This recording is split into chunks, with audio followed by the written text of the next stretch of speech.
About a year ago, a family member of mine was going through her second round of breast cancer, and I happened to have a miracle healer from Mexico here, a Mexican grandma who's my mentor.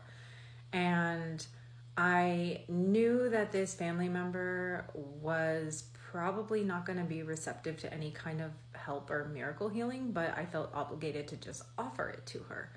So I said, I have this special healer person here. Would you be interested in having us support you in looking at some of the grief that's behind your breast cancer? And she said, oh no, I already processed the grief of having breast cancer. But that's not what I meant. I meant the grief that she inherited from the women in her lineage, as well as the immense grief in her own life that she didn't finish processing, that caused the breast cancer. So let me give you a spoiler alert about working with a miracle healer. You create the miracle. The miracle is that you do your ancestral healing work, and that's what creates the miracle.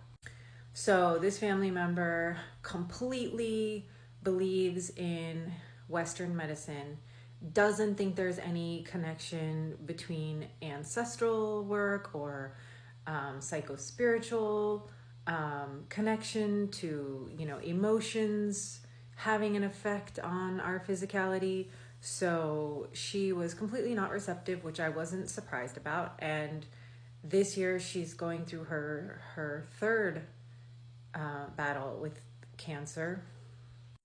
And honestly, it's just heartbreaking. It's heartbreaking, and I came here to be the change and to speak on this. And I know breast cancer runs in my family because my aunt had it, my grandma had it. I have felt it come and go and move through my body. I am aware of the infrastructure of breast cancer and why it comes to the women in my family.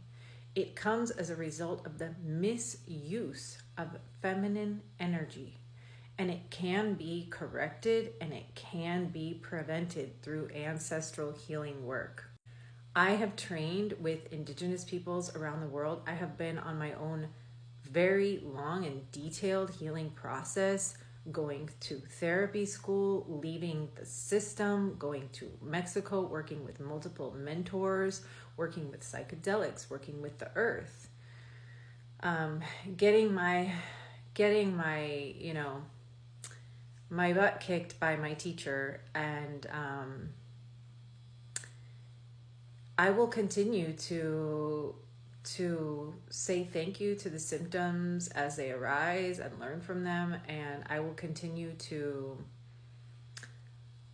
allow distortions to move through and out of me, to move any distortion that I'm carrying, that I've inherited from my lineage. I'm here to correct it.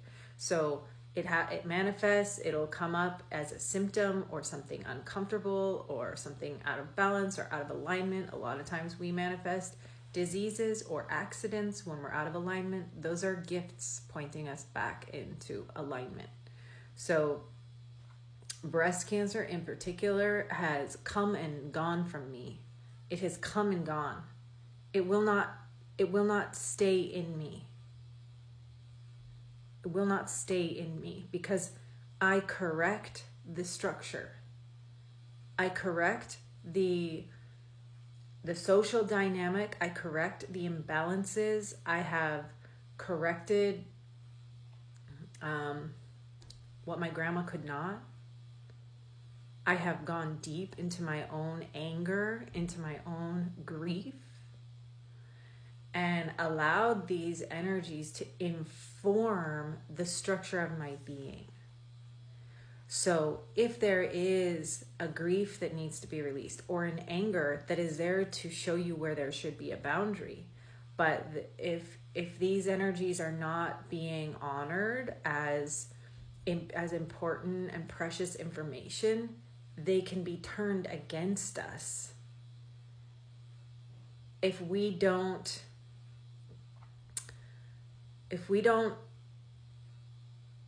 put things in order and understand that anger is a messenger to show us where there should be a boundary. Grief is something that we need to make space for.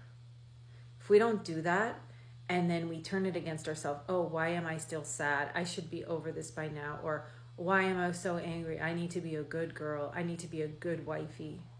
That's how you manifest dis-ease in your body. There's a distortion in the structure.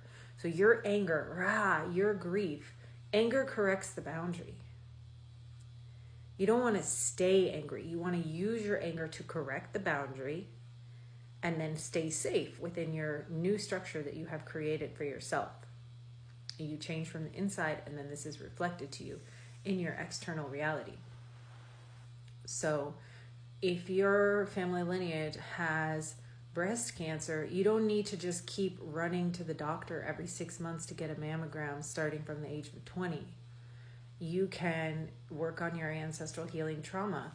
Where did your grandma have grief or anger that she did not process? Where do you have grief or anger? What kind of toxic structures exist in your family lineage that need to be corrected?